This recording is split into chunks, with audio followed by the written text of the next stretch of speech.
Yeah, you're welcome. Welcome.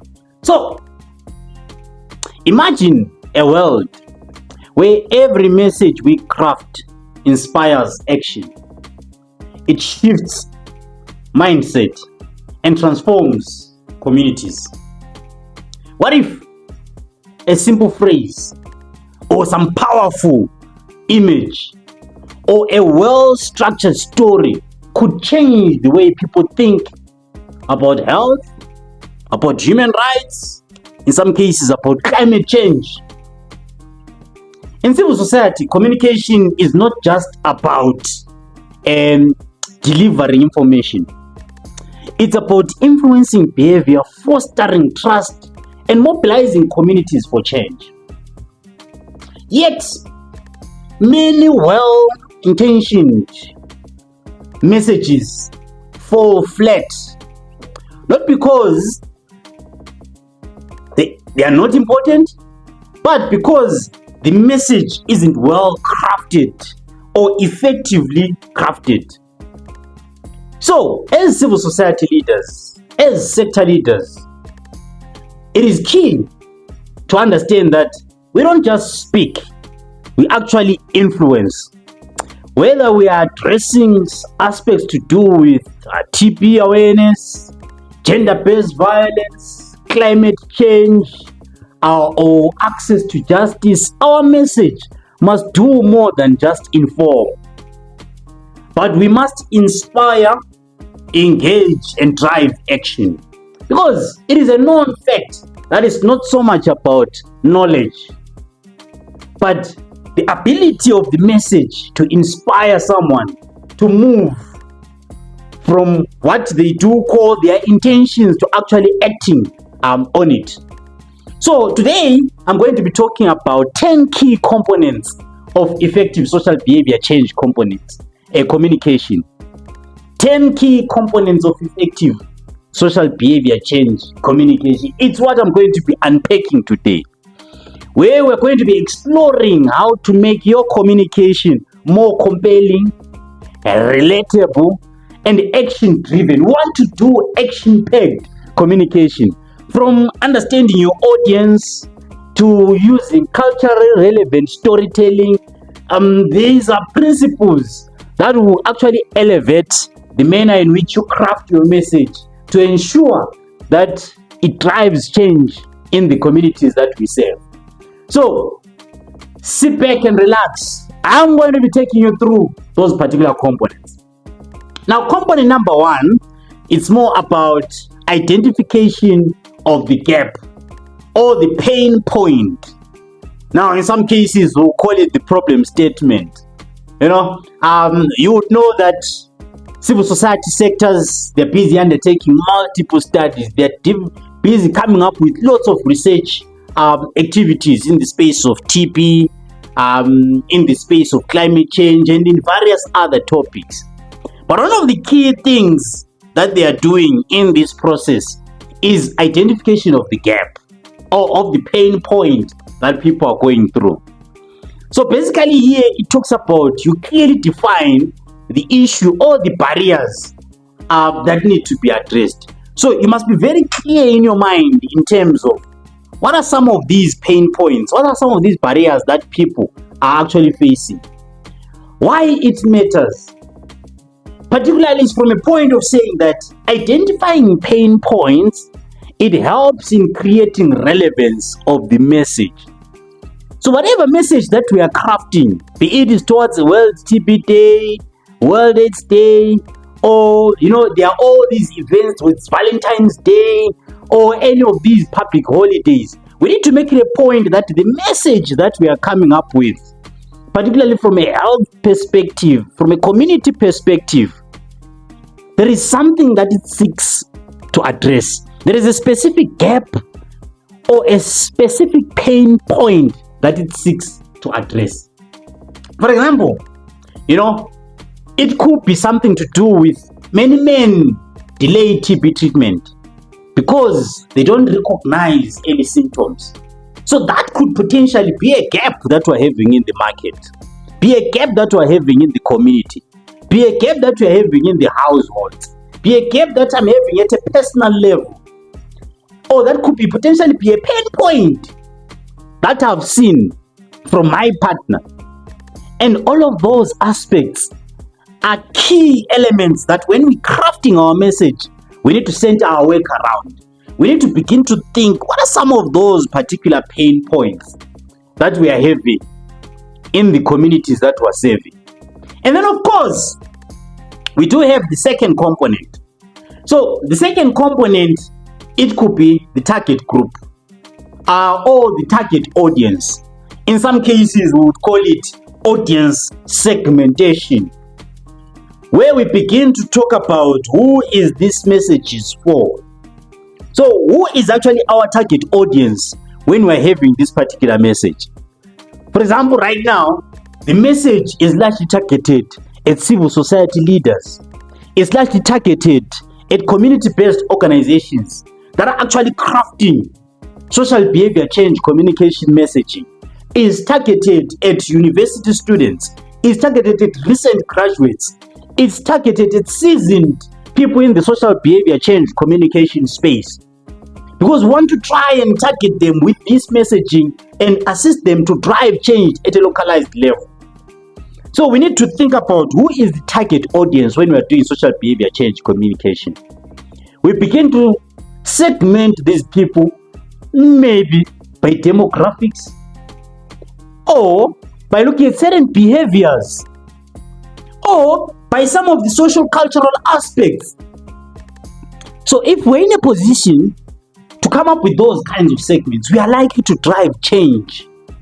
If we are in a position to come up with a much more targeted messaging, we're likely to drive change in the communities.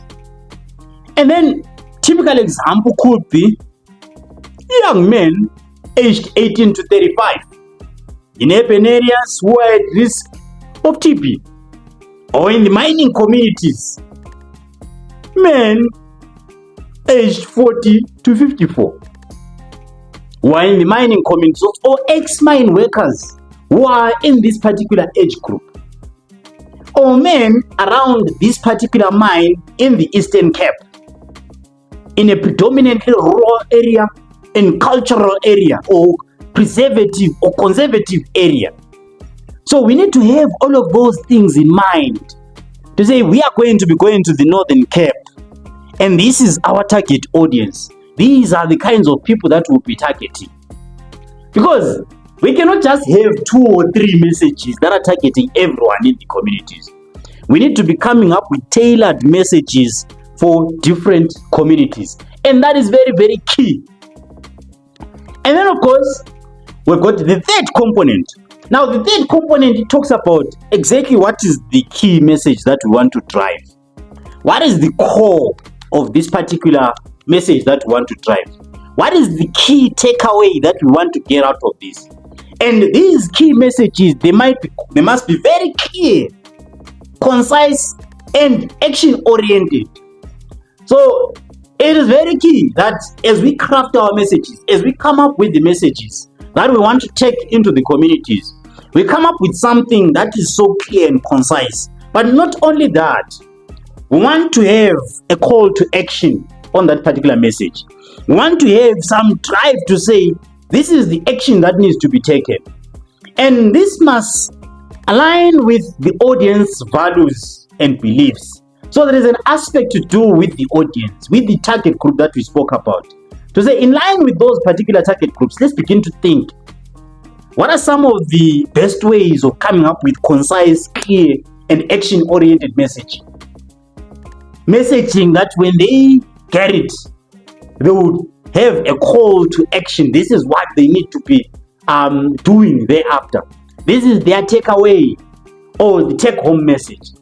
So those are some of the key things when it comes to crafting of messaging. And then, like I said, I've got 10 of these.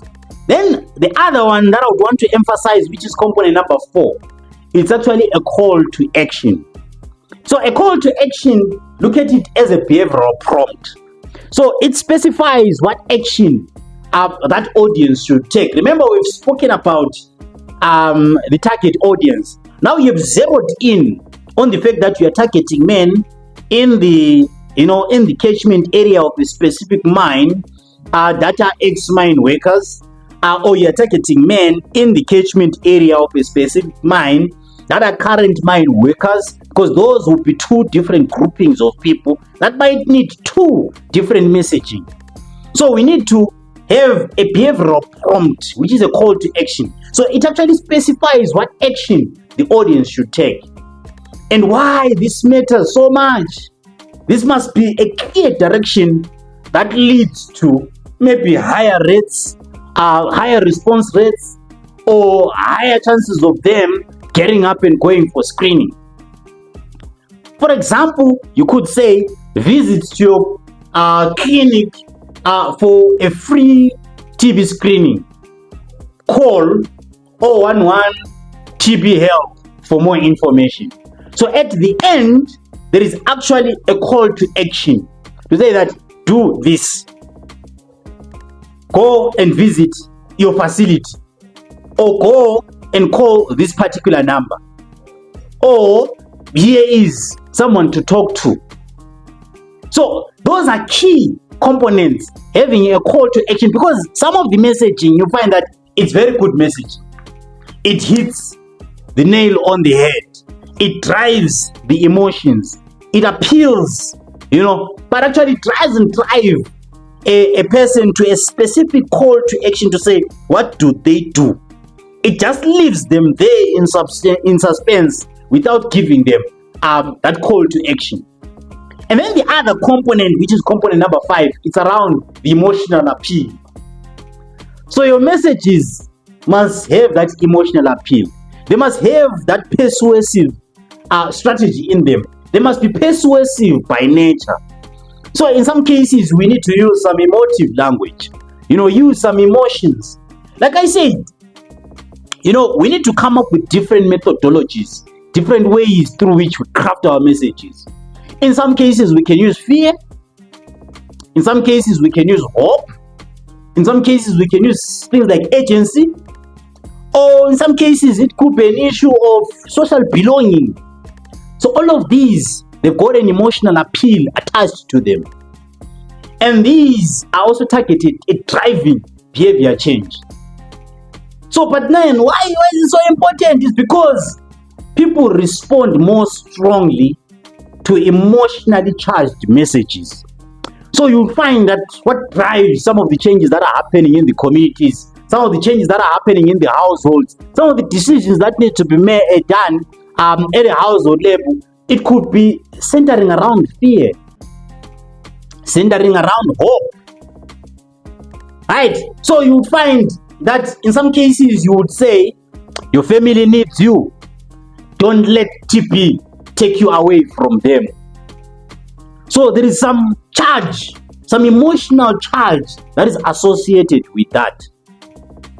And that could appeal to the men out there. It would appeal to the mothers out there, because they know that their kids need them, their children needs them. And some of these are mine workers, they are farm workers, and then they are the breadwinners, they are the heads of the household, and they know their families need them. And then they are likely to take the necessary steps. So I've spoken about 5 components. I'm not going to be jumping to the 6th one, which is going to be credibility and trust. Now, this centers around the source of the message. Are you a trusted source of this kind of messaging? So messaging should come from trusted sources. So this normally comes from, public health professionals. That is why I'm saying, as civil society organizations, as people in the civil society space, as people that are working in the communities, we're likely to be a trusted source because we've got that credibility in our communities, in our sectors, in our key population groups, in the areas that we work in. So it is key for us to maintain that credibility so that we continue disseminating the information and we become a credible source or a trusted source in the communities. So it is key for us to ride on the fact that we are a trusted source of information in the communities. The sex work sector, targeting sex workers in the communities. The ones that are in the human rights space, they will target those that are needing access to justice. The PUD, a subsector of the NGO sector, they would also be targeting PUD people in the communities. So all of those aspects, they are key from a point of credibility and trust as a source of information. For example, in some cases, if you find a message which says that this has been endorsed by the National Department of Health, or the moment you see the National Department of Health logo on it, you begin to say this is a credible source of information. Be it stats that is being spoken about in that particular message, it becomes a credible source. When you see the civil society, the SANAC Civil Society forum logo on it, this is a credible source of information. For those that are in hospitals, or for those that are in community-based organizations, your brand is known out there. Associate your message with your brand so that people will begin to follow not just your brand, but the messaging associated with that. And in some cases, some of those people, it could be the TB champions. They are credible sources of these kinds of TB messaging because they've got lived experiences in the communities. So you'll find that it is key that we look at the vehicle through which the message gets to be disseminated. Of course, myself, being a public health specialist, I'm bound to talk about what I'm talking about now because I'm a credible source of information when it comes to social behavior change communication, when it comes to building capacity of community organizations and civil society sectors. So that is a sixth component that is key when it comes to social behavior change communication and how we craft our message. And then we've got the seventh component. So the seventh component actually looks at aspects to do with culture and contextual relevance. When you talk about culture and contextual relevance, the message should be culturally appropriate and fit the audience daily realities. So there is an aspect to do with when you come up with a message, you don't have to parachute a message from the internet and just bring it into the community and expect to drive change. Like I said, when it comes to social behavior change communication, we cannot just have 2 or 10 messages that we're pushing into the community. We need to be having tailored messages. And there are some costs associated with that. And then we need to look at it from a contextual perspective. For example, you're in the Northern Cape. Take note of cultural and contextual issues. Take note of language barriers that could be there. You're in the Eastern Cape. It's a different setting, different scenario. You're in Limpopo. Look at all of those kinds of aspects to say, what could be the best way of disseminating this health message? What are some of the cultural aspects that could come to play in this particular context?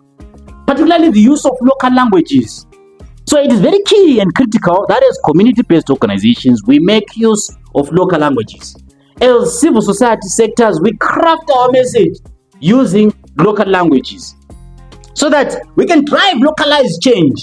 And also using local language, it makes it much more relatable and relevant to the communities that we are serving. So that is why it is very key and critical that messaging might come, let's say, from national, it will be in English, but we translate it to local languages so that we can use it in our locality. I know there is IEC material that could already be coming in English, but there is a need for us to begin to translate that IEC material to local languages.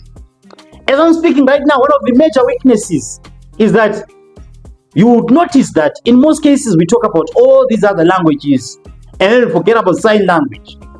And yet there are a lot of people that would want to get this messaging. And through sign language, you could potentially reach out to them. In some cases, you will find ourselves having this language in English, and we are in a community where they speak Zulu or Sotho or Tswana. So it is key and critical that as civil society, as community-based organizations, as academics, as university students, we begin to transform our messaging. We begin to translate our messaging, keeping in mind where we're coming from, keeping in mind the needs of the communities, keeping in mind that there is a need for us to disseminate information in a contextual, relevant, and culturally acceptable manner. So that is very key when it comes to information dissemination, because you might be having great messaging, you could be having great information, but if you don't translate it, people won't understand it. So right now we're doing this in English. We could potentially get it translated directly to other local languages so that community-based organizations in the catchment area of specific communities, specific mines for the TB program, or in places where they're doing conservation, climate change, whatever messaging that you're coming up with, it becomes relevant to them. And then the other part is around framing and tone. Hey, I think that is component number 8, if I've not missed the count. Component number 8 is around framing and tone. So there's an aspect to do with positive framing, encouraging action rather than fear-based approaches. Earlier on, I spoke about a little bit of fear. At times fear does work, but not all the time. That is why when it comes to messaging, we need to have diverse messaging, because we're targeting different groupings of people. So we need to have a positive framing so as to encourage action, because at times fear might translate to paralysis, where people get the fear and then they end up not acting on anything. Like, hey, I would rather just die. In any case, I'm gonna die. Ashes to ashes, dust to dust. So it is important that we frame our messaging around, a positive frame, around something that is positive, a positive outcome. For example, instead of saying TB kills, use TB is curable. Let's start treatment early. Hey, you're busy saying TB kills. No. TB is curable. Let's start treatment early. So you are telling people that this thing is manageable. All you need to do is to start treatment early. So it's a positive message that we are using. And you get that translated to other local languages so that people will get to know about this. You get this translated to other, to sign language and all the other languages that are out there to ensure that the message hits home. So fear-based messaging may cause avoidance, while positive messaging, actually empowers the communities. It gives them that aspect of them looking forward to a brighter tomorrow, because they are seeing TB as something that is manageable. They are seeing deforestation as something that can be managed. They are seeing all these other health problems as something that is manageable. And that is key for the communities that we serve. And then, of course, the ninth component is the medium of delivery. So we need to look at the different channels of communication to say what could be the best way through which this message gets to be delivered. Determines how the message will be delivered, considers the target audience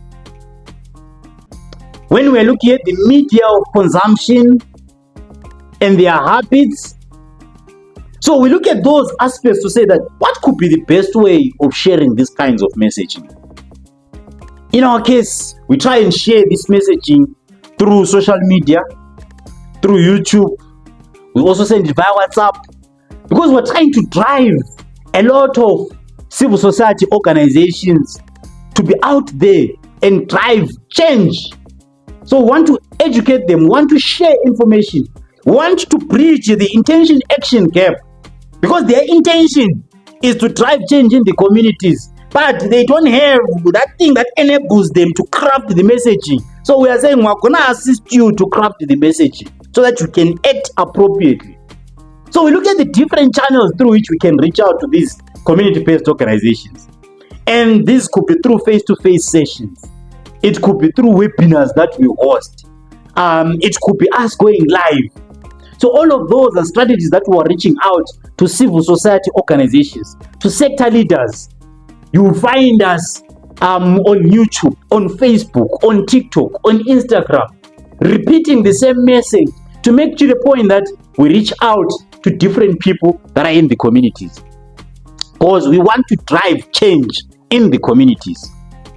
So those are some of the aspects that we need to look at. We're targeting people in rural areas. What could be the best channel of communication? Could it be community events?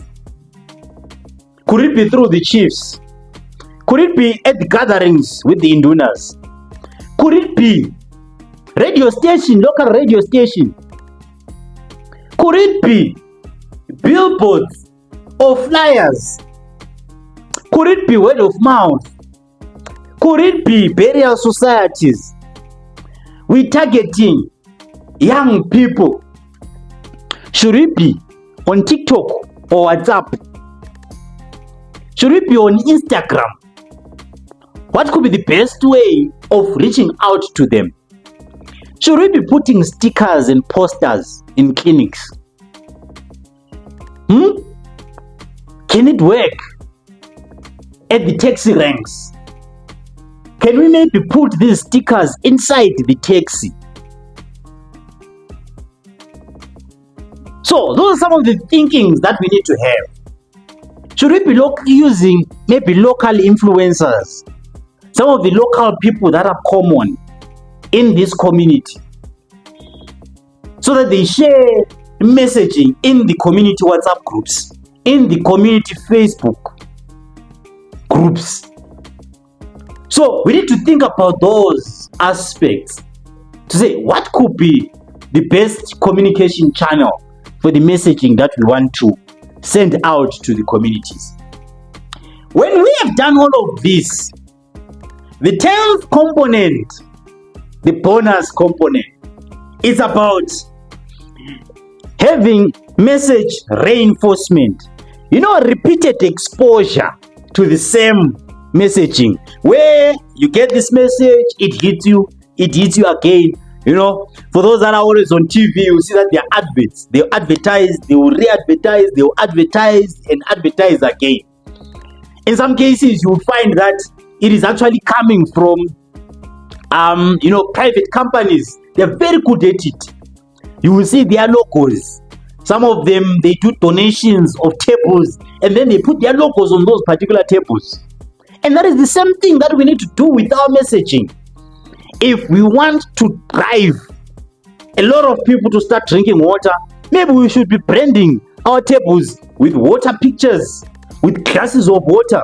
If we want a lot of people to be eating fruits, maybe we should be donating tables and chairs to the schools and giving them nicely painted tables and chairs which have got fruits, pictures of fruits and vegetables, so as to sensitize them about the eating of fruits and drinking of water. And those are key messaging, simplified messaging that could increase the appeal of young people when it comes to consumption of apples and bananas and all different kinds of fruits. And in some cases, it's more about seeing this message over and over and over again.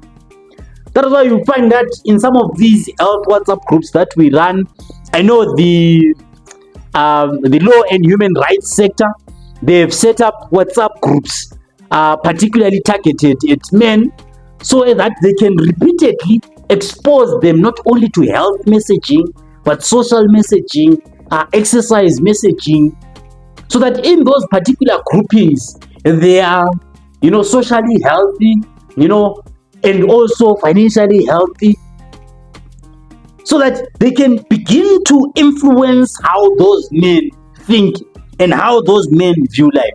But also, it serves as a support structure, because over time, in as much as it's being used for repeated messaging, for retargeting of that particular messaging, it actually drives change. It changes the mindset of the men, but also it builds in a support structure. So message reinforcement is very key.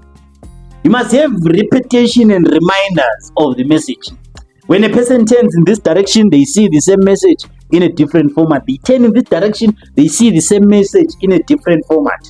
They begin to see pictures of bananas, fruits, and vegetables everywhere where they turn. It increases the probability of them ending up eating those fruits and vegetables. They open their phone, they receive a message about drinking of water. So that way it keeps them knowing that, hey, you know what, I need to drink water.